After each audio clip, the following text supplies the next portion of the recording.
মধ্যপ্রাচ্যে উত্তেজনার পারদ আবারও চরমে। একদিকে মার্কিন ও ইসরায়েলি সেনাদের কৌশলগত চাপ, অন্যদিকে ইরানের তীব্র প্রতিক্রিয়া। ১ মাস পেরিয়ে গেলেও সংঘাত থেমে নেই।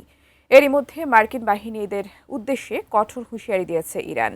দেশটির স্পিকার যুক্তরাষ্ট্রের স্থলসেনাদের আগুনে পুড়িয়ে মারার প্রকাশ্য হুমকি দিয়েছেন। বিস্তারিত ফারিন রহমান প্রীতির প্রতিবেদনে।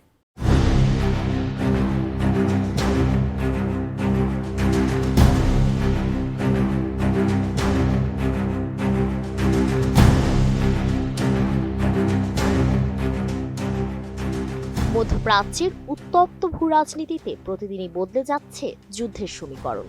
কূটনীতির টেবিলে শান্তির আভাস থাকলেও বাস্তবতা বলছে ভিন্ন কথা। সংঘাত থামার কোনো লক্ষণ নেই, বরং আরো বিস্ফোরক হয়ে উঠেছে পরিস্থিতি। এমন সময়েই যুক্তরাষ্ট্রকে ঘিরে সরাসরি কঠোর বার্তা দিল তেহরান, যা নতুন করে যুদ্ধের আগুনে ঘি ঢালার আশঙ্কা তৈরি করেছে। 1 মাস ধরে চলমান এই সংঘাতের মাঝেই এবার সম্ভাব্য স্থল অভিযানের গুঞ্জন ঘিরে সরব হয়েছে ইরান। দেশটির পার্লামেন্ট স্পিকার মোহাম্মদ বাঘের গালিবাফ স্পষ্ট ভাষায় হুঁশিয়ারি দিয়ে বলেছেন, মার্কিন সেনারা যদি ইরানের মাটিতে পা রাখে তবে সেই সেনাদের আগুনে পুড়িয়ে মারা হবে। উন্নত মানের কাঁচামাল, আরআইএল অ্যাঙ্গেল এন্ড চ্যানেল। এখন কাঠের দিন শেষ, আরআইএল বাংলাদেশ। ইরানের রাষ্ট্রীয় গণমাধ্যম জানিয়েছে, গালিবাফ আরও বলেছেন, ইরানি বাহিনী অপেক্ষা করছে সেই মুহূর্তের জন্য যখন তারা মার্কিন সেনাদের সরাসরি টার্গেট করতে পারবে। তার দাবি, এটি শুধু প্রতিরোধ হবে না, বরং এমন এক পাল্টা আঘাত হবে যা যুক্তরাষ্ট্র ও তার আঞ্চলিক মিত্রদের জন্য দীর্ঘমেয়াদী শিক্ষা হয়ে থাকবে। কূটনৈতিক আলোচনাকে তিনি লোক দেখানো বলেও মন্তব্য করেন, যা ইঙ্গিত দিচ্ছে তেহরান আপাতত আলোচনার চেয়ে সামরিক প্রস্তুতিকেই বেশি গুরুত্ব দিচ্ছে। এরই মধ্যে মধ্যপ্রাচ্যে ৩৫০০ মার্কিন মেরিন সেনা মোতায়েনের খবর পরিস্থিতিকে আরও জটিল করে তুলেছে। বিশ্লেষকদের মতে এই মোতায়েন কেবল প্রতিরক্ষামূলক নয়, বরং সম্ভাব্য স্থল অভিযানের প্রস্তুতির অংশ হতে পারে।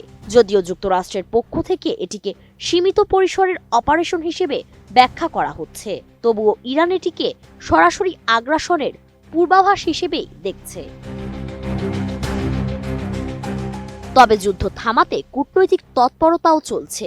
পাকিস্তানের ইসলামাবাদে সৌদি আরব, তুরস্ক ও মিশরের পররাষ্ট্রমন্ত্রীরা বৈঠকে বসেছেন, যেখানে মূল লক্ষ্য যুক্তরাষ্ট্র ও ইরানের মধ্যে সংলাপের পথ তৈরি করা। তবে সেখানে যুক্তরাষ্ট্র ও ইসরায়েলের অনুপস্থিতি আলোচনার কার্যকারিতা নিয়ে প্রশ্ন তুলেছে।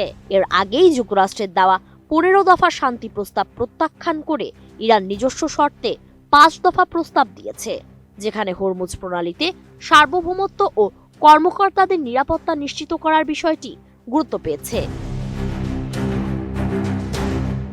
সামরিক বিশ্লেষকদের আশঙ্কা, ইরানের কৌশলগত দ্বীপগুলোকে ঘিরে যদি যুক্তরাষ্ট্র স্থল অভিযান চালায় তবে সেটি তাদের জন্য বড় ধরনের ফাঁদে পরিণত হতে পারে, কারণ ওই অঞ্চলে সরবরাহ ব্যবস্থা দুর্বল এবং ভৌগোলিক অবস্থান অত্যন্ত প্রতিকূল।